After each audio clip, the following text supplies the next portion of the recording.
ይህንን ድምፅ ሲሰማ ነፍሱ የምትጠግብ ሰው አሜን ይበል። እግዚአብሔር ከዓለም በፊት እስከ ዘላለም ድረስ በሦስትነቱ አለ። እግዚአብሔር በመለኮቱ እግዚአብሔር በመንግሥቱ አለ። ከጎህና ከጽባህ በፊት ከመዓልትና ከሌሊት በፊት መላእክትም ሳይፈጠሩ እግዚአብሔር በመንግሥቱ አለ። ሰማያት ሳይዘረጉ የብስም ፊት ሳይታይ ሐመልማላትም ሳይበቅሉ እግዚአብሔር በመንግሥቱ ነበረ። ከፀሐይና ከጨረቃ ከከዋክብትም በፊት ከብርሃናትም መመላለስ በፊት እግዚአብሔር በመንግሥቱ ነበረ።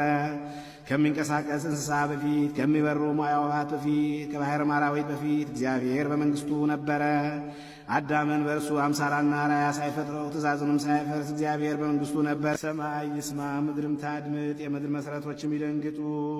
በአባቱ ፈቃድ ወረደ በማርያም ዘንድ እንግዳ ሆነ። እግዚአብሔር በንጹሕ ድንግልናዋ ተወለደ።